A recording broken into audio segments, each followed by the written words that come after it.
We continue our conversation about writing with Martin Amis. He won the Somerset Maugham Award for his debut novel, The Rachel Papers, when he was only 24. Since then, he's written such critically acclaimed books as The Information and Night Train. Later, we'll talk about his new collection, Heavy Water and Other Stories. I'm pleased to have him here, especially to join Elmore Leonard in this conversation about writing.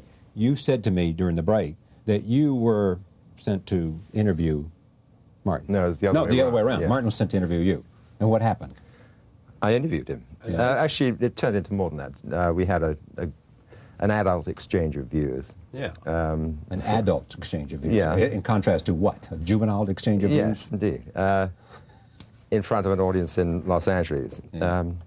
And it was basically an interview, but we sort of expanded out. But I said the way it was set up, I should have been interviewing. Oh, you should have been. He was interviewing you, right. Yes. Yeah. Did you hear what he said about you? I did. Yeah, I mean, did you understand what he meant? Yeah. And my heart soared like a hawk. What would you say about him? See? See? Yeah, like a hawk. Is that it? Oh, I get it now, sir. I get That's how you do it. No, what I'd say about Elmore, or if I may, Dutch, Right. is he has something called perfect pitch. It's usually a musical expression, but he has it in prose. Yeah. That you know, more than other great popular writers like Kurt Vonnegut and Chandler, page after page goes by without, and this is not true even of Henry James and Conrad, where there are no kind of nasty little repetitions or rhymes or you know, elbows or kneecaps sticking out. It's a wonderfully smooth, continuous prose. Where does that come from? Perfect pitch. Well, I didn't know that. You never heard it I've described never that way? applied that. No, I just try to keep it moving without showing off. I don't want to show off at all. You know, because it's so obvious. When you're, I try not. I don't want it to look as though I'm writing. That's the whole thing. I try not to use constructions that are obviously written constructions. Everybody says, I guess, in almost everything, you should never let your technique show. Yeah, well, sometimes it reveals, you know, you can't get out of that. Someone once said, when you're looking through your stuff, if anything strikes you as particularly fine, you should strike it out. But I think that's a... I don't get that. If No, it strikes you as particularly fine, you should get it out because it's what? It's too what? Worked at. It sniffs of the lamp, as they say. Sniffs at the lamp. Sniffs again. off the lamp. I got it again, didn't I? I'm getting it. It means you stayed up late working on that one. Yeah. But no, it's true. It's true. Your style is based on the rhythms of speech, and mine is you know, does call attention to itself. I'm afraid. But that's the purpose. You want it to call attention to the writing. Well, because someone it's once you said saying it. woundingly that each sentence of mine might have a little copyright or trademark logo at the end of it. But that's fine by me. I mean, I like to write distinctively. I do like to play with words. You know, Elmore is pushing the narrative. The characters are driving the narrative. And the dialogue is driving it. And the dialogue's driving it. I like to slow it down a bit more than that. And do what? Well, play with language. Well, you know, what poetry does, for example, is slow everything right down. Poetry slows down time and says, let's really examine this moment.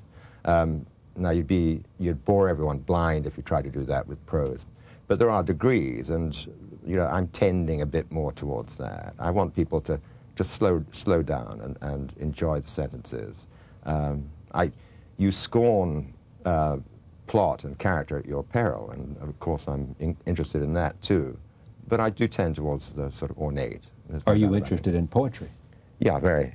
In writing poetry? No, I can't do it. I tried. I published 2 poems. My dad was a poet as well as a novelist, and he thought my stuff was too ornate. But he had the avenue of poetry where he could slow things right down and really examine the moment and use words very precisely. I don't have that, so it all goes into the fiction. But I care about poetry and read a lot of it. And I really started by reading poetry, not fiction. Do you read a lot? I read when I'm I read all the time. I'm not doing something else, and that does work out quite a lot. Yeah. You read a lot, Elmore? Mm-hmm. Not as much as I used to, though. Why? I don't know. I'd rather watch TV. I sit and watch Now that you've found something you like. shows about bugs, Bugs? You're a big nature guy. Huh? insects and animals, and Are you serious? documentaries. Are you and- serious? No, nature stuff is almost the best thing on Oh TV. yeah, love it, love it. Because?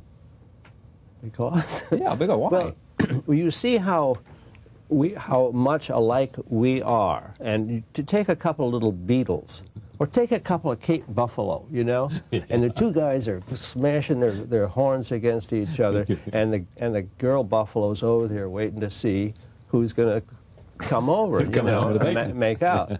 And then the next night, it's insects, and here are two little beetles, and they're doing the same thing.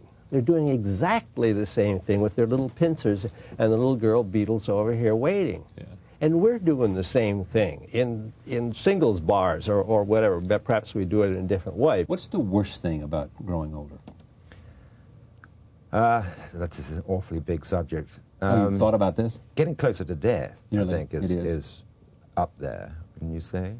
Or a big prostate Yeah, that would be bad. is one of the worst things. You mean in terms of the potential for cancer or just a big prostate period? Just big Sure. period is, Yeah. is enough. Do yeah. you think about death? No. You don't? Because? Well, I think about it, but I It is don't not modeling for dwell you. on it. Yeah. But I do think, though, that I was raised Catholic, and I believe that there's life after death, and I think something will happen, and it's the next step. I'm not ready to go. I have a very good time, just not doing much, but just being. You know, just kind of looking around and observing and talking to people, and I'm quite happy. How much of an influence do you think your father had on you? We've talked about this before, but You mean in life or in... both. I'm just writing about this now, so it's fresh in my mind, but the one thing I'm very grateful that he instilled in me and my brother particularly is that love was the thing. That was the most important thing. He said once, the most attractive part of a naked woman is her face. And we thought that sounded very good. And then on another occasion he said that the sexual sensations are vastly increased by love. And that put the cat among the pigeons with me and my brother, because we thought we wanted to fall in love for better sex, you know. But there was never any doubt that love was the quest, you know, that was the main thing. You'd fall in love, it would be better. Yeah. You'd try love. We wanted love it for would the make sex. it better. Yeah. That makes sense, doesn't it? But I thought the priorities were clear in his case. I mean, he made it clear to us that this was the most wonderful thing in the That's a world, great- and that was his core message. Are you? I mean, you must have thought about this notion of there's writing in your genes or something, right? I mean, it just wasn't that you lived in the household. Yeah, but history proves that not to be so, except in this one unique case. I think talent is very strongly inherited, and when I look at the work of Susan Cheever or Jonathan Updike, I think there's clearly talent there. What is not inherited, I think, is stamina, or dedication, or just the idea that this is the main thing you want to be doing. Will. Yeah. What writers have influenced you the most? Well, I mean, is there a style that is in you that that came from somewhere else. Yeah. I used to, T.S. Eliot said that immature poets imitate, mature poets steal. It was rather the other way around with me. I did quite a bit of stealing when I was younger. And you steal because you want the legitimacy of a great writer in your stuff. So I used to steal a lot of Dickens, and Dickens was the most recent writer to really have an influence on my style. But since then, all the usual suspects, I mean, Joyce, Nabokov, Bellow. Yeah, but Updike. and how does it happen that they influence your style? I mean, you study it saying, what can I see in here that I think I can incorporate in my work? Is it that base? It's all a pleasure principle. That when I read Nabokov, the way he puts the words together gives me sensual pleasure. As you know, funnily enough, he was completely tone deaf, Nabokov, but whereas Joyce, the other great stylist, was a professional singer. But it's the way those two put words together that makes me smile. And that is what, you know, in your own way, you're trying to do with a different world. Tone deaf. Yes, he was. Yeah, he hated music. It used to just drive him crazy if there was any music being played. And yet, there are so many musical qualities in his prose that it's a shock to learn that. Does music influence your work at all? Jazz. Jazz influences your work. Yeah, me too. Yeah.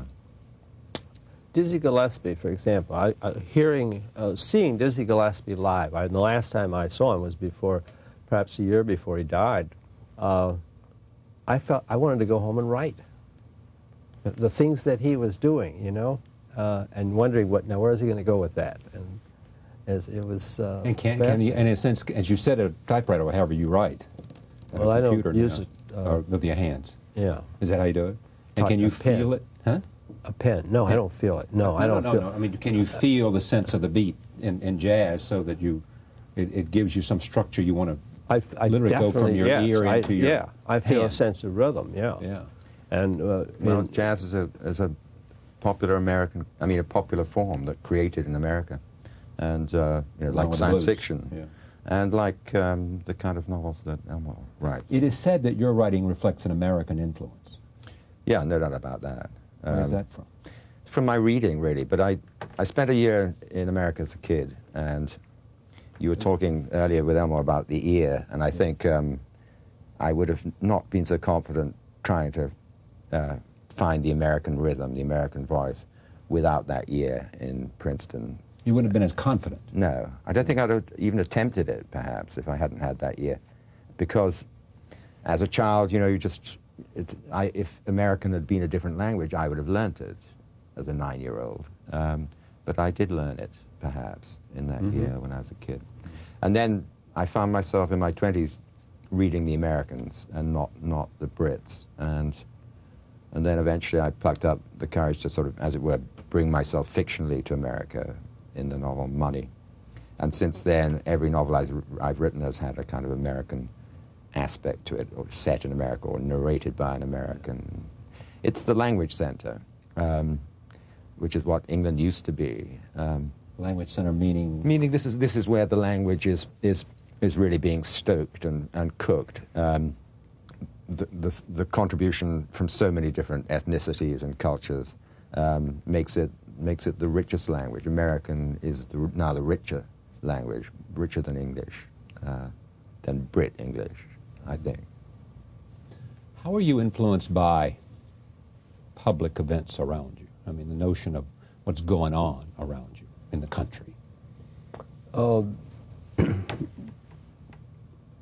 It's not. I'm not. As far as my references in the book, there could be references to Ronald Reagan some years ago in a book. There are references to things that are going on. And there are references to music and movies. But it's just the level of influence of interest of these characters. It's what they're chatting about. Yeah. That's what I mean. So that would seep its way into it.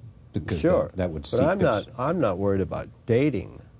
I didn't my mean that. prose, I just meant I meant just what I meant with just what Martin said. How public events may seep into it, and you want your characters to be talking about whatever, some interesting event that may be going on, or some change in the cultural mores, or what the hell. Yeah. You know. Well, I think you only write about political events when you feel oppressed by them. The Russian writers who lived through the Soviet, the first decades of the Soviet century, were very much aware of politics because it could reach out and grab them and kill them. The only time I think English writers in the post-war period have felt slightly oppressed is under Thatcher. And Mrs. Torture, as Salman Rushdie calls her in one of his novels. And my novel Money somehow had Thatcher in the background of it. Now, I couldn't imagine any novel that would need Tony Blair in the background of it. He's too sort of bland and benign. It's only when you feel the glimmers of oppression that you respond politically with what you write. I wonder if you could make the case that in times of oppression that the best writing comes out, for all those reasons. That's a sort of glamorous myth that some people have said, that, you know, the Soviet Union paid writers the compliment of caring about what they wrote. It's not true. I mean, they didn't care about what you wrote. They just cared about there being freedom and not wanting that to be abroad in the country. They just came down on it because it was an expression of people's creativity, and they didn't want that. You ever want to write poetry? Yes, but I don't know how. I asked Allen Ginsberg, how do you write a poem? And he said, here, I'll show you. And he reached down into his canvas sack, and he couldn't find a piece of paper. And he was going to... He was going to a piece of paper. Yeah, but finally he got something. He was going to write on the back of it. Yeah. And then he wrote one line, and it had to do with the candlelight on the table. And just then, Mr. Wiley brought over Jamaica Kincaid, and that was the end of my lesson on how to write poetry. This is Andrew Wiley? Yeah. He soon quashed that. This was a few years ago. You know, and I might have learned. Yeah. Is there something really, is there some great mountain you want to climb, or is it, you know, you're just in a very happy place now? Well, you're writing these things, and I keep trying to make it better. Yeah. In different ways, but little. This is already on the New York Times bestseller list, number 12, I think. 11 next week. Oh, 11. Ooh. Well, that's progress right there. Yeah. But, I mean, is it just getting better? I mean, you know, there's nothing, no kind of thing you want to write, or nothing, some defining piece or something like that. The satisfaction is in doing it. And if I'm, no matter what the story is, I mean, it doesn't have to be something bigger than what I'm doing. If I'm getting the satisfaction out of writing a scene that makes me smile, and I don't necessarily smile right then after I've finished writing it, but it may be a year or two later when I open the book and I'm startled by a scene that I wrote that I think is funny. Stands up. Yeah, it stands up. And I don't know, maybe I could get lucky and come up with a really good idea, you know, that just knocks everybody out. That wouldn't be bad. Instead of just kind of bringing a plot along as I go. I was thinking about the fact that there are a lot of actors. They used to say that Olivia always wanted to do a musical, for example. You know, a Broadway musical, somebody once told me. You know, I know playwrights who want to write great novels and novelists who wish they could write a play, and it's always people, you know, the pasture's always greener somewhere else. You know. I'd like to try a play sometime. You would? Yeah. What's keeping you? What are we waiting? Well, you know, that's work too, though, Elmore. It's like working for the movies. I know there is. I know. It's what, novels are not work, or well, what are we saying? No. You're the god creating the world, but in drama and screenplays, you've got dozens of other people to think about. All sorts of limitations, cost limitations. You know, if you write a play, it's got to be 2.5 hours long, right? Right.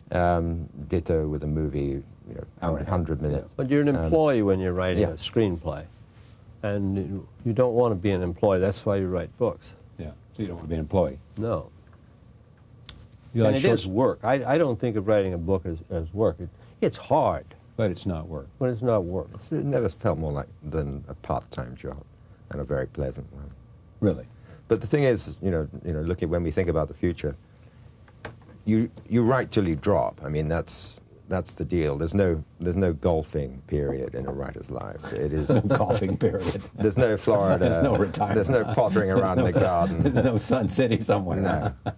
You're in it for life. You could go to the great tennis sort of tennis ranch. That's not going to happen. He's left writing for a tennis ranch.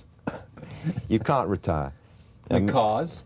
My father, after he had his final stroke would still batter away at the typewriter, even though what was coming out was just a succession of letters. It's because it's always the next thing. You're trying to get the next thing done. Or is it because you got something you can say, you want to say all the time? I think it's sheer addiction to this mysterious process. Help me understand that. What's the addiction? The addiction is to... The addiction is to having a parallel reality together with your life trundles along, but you have this other world that you order and occupy where, anything, all sorts of crazy things can happen. And mere life looks very thin without this extra dimension. All right, I'm going to talk a little bit about this book. Stay with me, Elmore. You may have to help me out. No, don't leave. I actually have changed and might want to do this. Let's talk a little bit about this book, The Heavy Water. Where's the title from?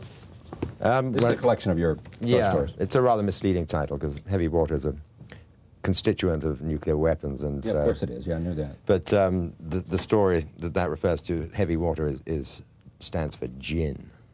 Yeah. It's just booze is what heavy water means. But why is that the title of the book?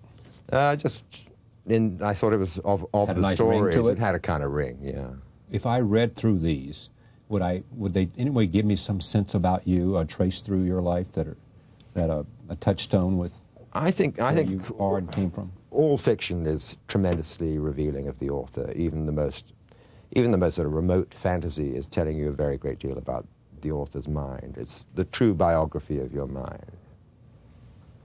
More so in fiction than anything? I think so, because with poetry there's so much artifice that it isn't such a record of your daily being. Do you think that's true about you? Well, there's a wonderful story in here where screenwriters' screenplays sell to little magazines, and poetry sells to the studios for millions of dollars. And it's just a wonderful story. There's a lot of rewrites on the poems. The rewrites are unbelievable. They're I said to Martin the other night that he's taken this situation and stretched it out as far as it'll go to make it, more ridiculous. Ridiculous. I didn't want to say ridiculous, but it doesn't break. It doesn't break. It stays whole. It's the first story in there. What's it called? Career Move. Career Move. Yeah. Elmore Leonard, Be Cool, Martin Amis, Heavy Water, and Other Stories. I should ask you about Linda Moon before we go. What should you ask? Who was Linda Moon? Oh, Linda Moon was a name that of a character in a book, Glitz.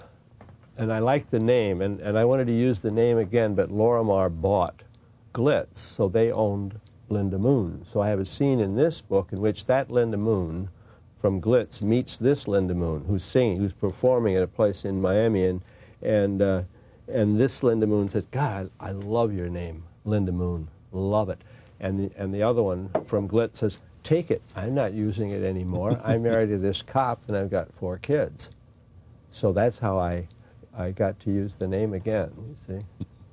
All right, one more time. Elmore Leonard, Be Cool, number 11 on the New York Times bestseller list. Martin Amis, Heavy Water and Other Stories, a collection of short stories recommended by Dutch Leonard, among others. Thank you both. Pleasure. Thank you, John. Nice to see you. Thank you. Back in a moment. Stay with us.